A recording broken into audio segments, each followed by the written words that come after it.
یبلو جو ہے عربی زبان میں آتا ہے آزمانا. خلق الموت والحیات لیبلوکم ایکم احسن عملا. یہی معنی ابتلا کے بھی. ابتلا یبتلی آزمانا.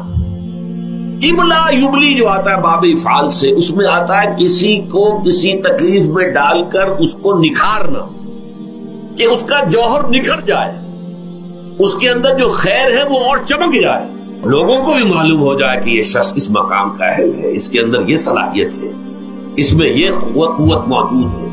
تو یہ گویا کہ اہل ایمان کی صلاحیتوں کو نکھارنے کے لیے اور ان کے درجات کی ترقی کے لیے بھی اللہ تعالیٰ دنیا کے اندر یہ مصیبتیں اور امتحانات جو ہیں آزمائش کے حوالے سے افراد پر بھی اجتماعی طور پر بھی لاتا ہے. اور ایک اس کا اور بھی ہے، اہل ایمان پر اس طرح کے ابتلاء و آزمائش کی ایک نوعیت اور بھی ہے، اور وہ یہ ہے کہ جو بھی آپ سے غیر ارادی طور پر یا یہ کہ آپ نے کوئی گناہ ارادی طور پر بھی کر لیا، اللہ تعالیٰ اس کی سزا اسی دنیا میں دے کر آخرت کی سزا سے محفوظ کر دے. گویا کہ اس سے بڑا خیر کیا ہوگا؟ یہاں کی سزا کیا ہے؟ جھیل لی آپ نے، بخار آ گیا، ٹانگ ٹوٹ گئی، چلیے 3 مہینے آپ بستر پر پڑے رہے نا، اور کیا ہوا؟ کچھ نہیں. لیکن یہ کہ آخرت کی سزا ملتی ہے بہت عظیم ہو.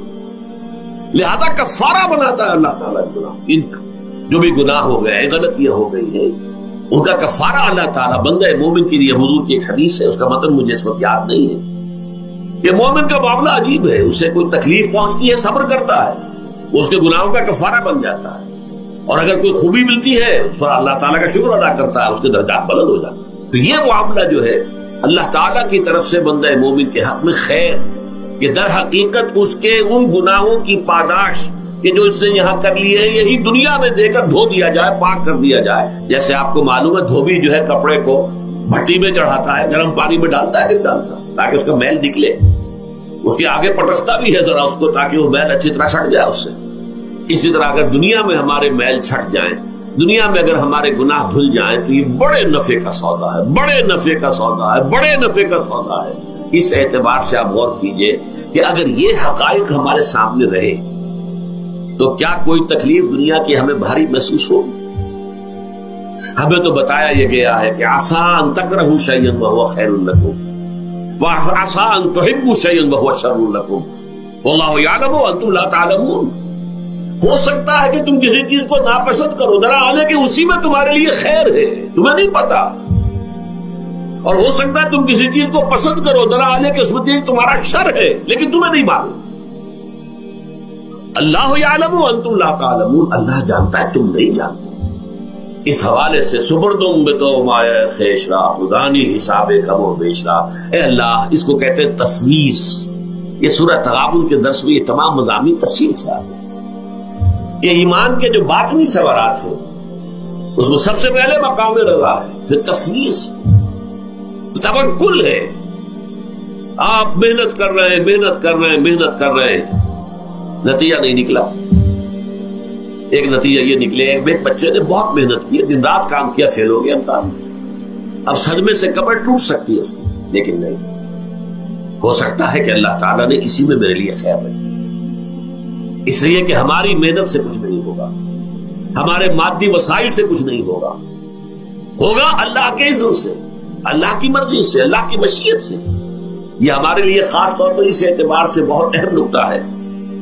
ہم سب راہ حق کے مسافر ہیں، اپنے اپنے بس پڑتے محنت کر رہے ہیں، وقت بھی صرف کر رہے ہیں، مال بھی صرف کر رہے ہیں، محنت کر رہے ہیں، مشقت کر رہے ہیں. لیکن فرض کیجئے جیسا کہ ہے، پھر واقع فرض کیا کیجئے، وہ تو واقع سامنے کی بات ہے، نتائج نکلتے نظر نہیں آ رہے، قدم نہیں بڑھ رہے، ہماری طرف لوگوں کا رجوع عام نہیں ہے. ٹھیک ہے، اس پر قطعاً بدل ہونے کی بات نہیں، یہ اللہ تعالیٰ کی مشیت میں ہوگا، جب وہ چاہے گا تب ہوگا. ہمارا کام یہ کہ اپنا فرض ادا کیے چلے جائیں بس، اور نتیجے سے بالکل ذہن کو اپنے منقطع کر لیں، ذہن کا کوئی تعلق آپ کے نتیجے کے ساتھ نہ رہے.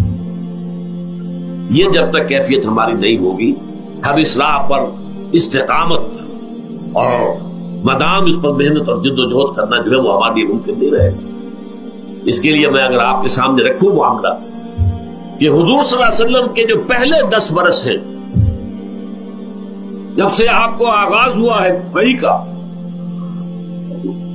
اس کے بعد سے پہلے 10 برس دن رات کی محنت، شدید مشقت، یہاں تک کہ اللہ بھی روک رہا ہے نبی آپ اپنے آپ کو ہلاک کر لیں گے، لعلک باخع نفسک الا یکونوا مؤمنین، کیا آپ اپنے آپ کو اس صدمے میں ہلاک کر لیں گے؟ یہ مان نہیں لا رہے، اس قدر صدمہ۔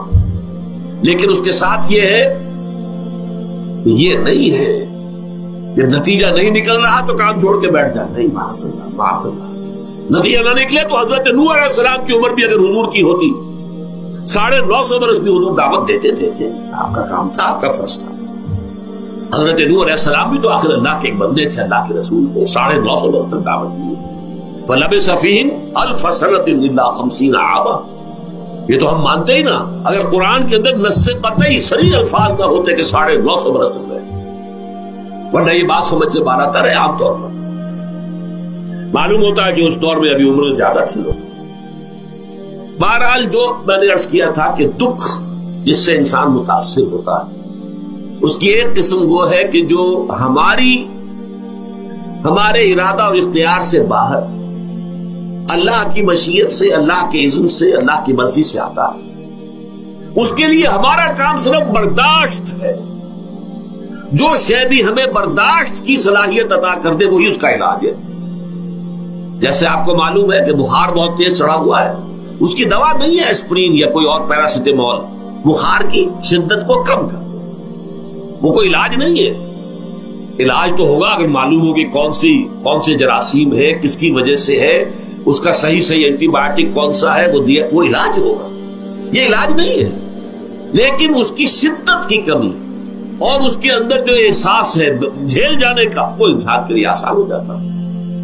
یہی مضمون آیا ہے سورہ حدید میں بھی، ما اصاب من مصیبت فی الارض ولا فی انفسکم، یہاں کھول دیا اس مضمون کو۔ میں نے عرض کیا تھا نا کہ یہ آفت سماوی بڑے پیمانے پر بھی ہو سکتی ہے، زمین میں یعنی زلزلہ آ گیا، فلڈ آ گیا، طوفان آ گیا، ولا فی انفسکم، خاص تمہاری جان میں، تمہیں بخار ہو گیا، تمہیں ٹی بی لگ گئی، تمہیں کوئی اور بیماری آ گئی، تمہیں کینسر ہو گیا، معاذ اللہ ہوتا ہے، آخر ہوتا ہے، دنیا میں انسانی زندگی کے ساتھ یہ ساری چیزیں لگی ہوئی ہیں۔ لیکن یہ چیزیں ما اصاب من مصیبت فی الارض ولا فی انفسکم، نہیں پڑتی تم پر کوئی پڑنے والی کوئی مصیبت، کوئی تکلیف، نہ پوری زمین میں بڑے پیمانے پر، نہ تمہاری جانوں میں انفرادی سطح پر، الا فی کتاب من قبل ان نبرأھا، مگر یہ کہ وہ تو ایک کتاب میں، کتاب اللہ کے علم کی کتاب، ام الکتاب، اس میں پہلے سے درج موجود ہے۔ یہ الٹ اپ نہیں ہو گیا، یہ اچانک نہیں ہو گیا۔ آپ اچانک سمجھتے ہیں کہ صاحب میں تو جا رہا تھا، اچانک ٹرک نے آ کے مجھے دھکا مار دیا۔ اچانک کوئی شے یہاں نہیں ہوتی، اس کائنات میں پتہ تک نہیں ہلتا جب تک کہ اس نے رب نہ ہو۔ اچانک کا کیا سوال؟ در حقیقت جو ہوتا ہے وہ اللہ تعالیٰ کے علم میں پہلے سے ہے، علم کامل، ما کان وما یکون، جو کچھ ہوا ہے، جو کچھ ہوگا، مستقبل، ماضی، کل کا کل، آنے واحد میں اللہ کے علم میں موجود ہے۔ لہذا یہاں اچانک کچھ نہیں ہوتا، جو بھی آیا ہے اللہ کے علم سے آیا، اور یہ پہلے سے اللہ کے علم کے اندر موجود تھا، لکھا ہوا تھا، الا فی کتاب من قبل ان نبرأھا ان ذلک علی اللہ یسیر۔ یہ تمہیں تو مشکل نظر آئے گا لیکن اللہ پر بڑا آسان ہے، اللہ کا علم کامل، ما کانا ما یکون کو آگی ہے۔ لِكَيْ لَا تَأْسَوْا عَلَىٰ مَا فَاتَكُمْ، تاکہ تم افسوس نہ کیا کرو ان چیزوں پر جو تم سے چھوٹ جائیں، جاتی رہے، چھن جائیں۔ کوئی موقع تھا ہاتھ سے نکل گیا، کوئی دولت تھی اس پر ڈاکہ پڑ گیا، کوئی اور مصیبت ہے وہ آ گئی، کوئی عزیز فوت ہو گیا، اکلوتا بیٹا تھا فوت ہو گیا، وغیرہ وغیرہ۔ ما فاتکم، فات سے ہی فوتیدگی ہے نا، جو شے بھی نکل جائے، چلی جائے، ہاتھ سے جاتی رہے، چاہے وہ کوئی آپ کا عزیز تھا جو فوت ہو گیا تو آپ کے ہاتھ سے نکل گیا، یا کوئی مال تھا جو آپ کے قبضے سے نکل گیا، ڈاکہ پڑ گیا، چوری ہو گئی، نقصان ہو گیا کاروبار میں بہت بڑا، اس پر افسوس نہ کیا کرو۔ اگر افسوس کرو گے تو اس کا مطلب کیا ہوگا کہ تمہیں اللہ پر اعتماد نہیں ہے، یا تم سمجھتے ہو کہ اللہ کے سوا بھی کوئی ہے جو یہ کام کر سکتا۔ کائنات میں تو ایک ہی کی مرضی چلتی ہے، وہ ہے اللہ۔ لہذا اگرچہ وہ کسی کے ذریعے سے تکلیف آپ کو پہنچی ہے، کسی نے آپ کو پتھر مارا ہے، وہ پتھر ہو سکتا ہے آپ کو نہ لگتا، لگ گیا ہے تو اللہ کے فیصلے سے لگا ہے، اس کا باپ بھی نہیں پتھر مار سکتا آپ کو اگر اللہ کا اذن نہ ہو. لہذا آپ پتھر مارنے والے کو بھی مجرم سمجھیے، ٹھیک ہے، اس سے بھی قصاص لینے کا آپ کو حق ہے، لیکن یہ جان لیجئے کہ جو آیا ہے پتھر وہ اذن رب سے آیا. اب ظاہر بات ہے کہ اگر یہ کیفیت ہوگی تو غصہ اتنا نہیں ہوگا اس شخص پر کہ جس نے یہ کام کیا ہے، بلکہ ہو سکتا ہے آدمی مسکرا کے رہ جائے. جیسے کہ وہ میں واقعہ سناتا رہا ہوں اپنے دروس میں کہ ایک درویش مولانا صاحب بھی جا رہا تھا، جو رب کرے سو ہو، جو رب کرے سو ہو، جو رب کرے سو ہو. کسی شخص نے پتھر اٹھا کر دے مارا، اس کے سر پہ لگ گیا کہ اس نے پیچھے پلٹ کر دیکھا کس نے مارا. اس نے مجھے کیا دیکھتے ہو، جو رب کرے سو ہو، یہ تو رب کے مارے. اس نے کہا مجھے تو یہ پتھر رب کے مارے ہی لگا ہے، لیکن میں دیکھ یہ رہا تھا بیچ میں کس کا منہ کالا ہو گیا، اپنے لیے کس نے ایک گناہ کما لیا، اپنے لیے کس نے ایک مصیبت جو ہے وہ مول لے لی، وہ بیچ میں تم آ گئے ہو. پتھر اللہ کی طرف سے آیا ہے، لیکن اس کا عذاب، اس کا وبال تم پر آ جائے.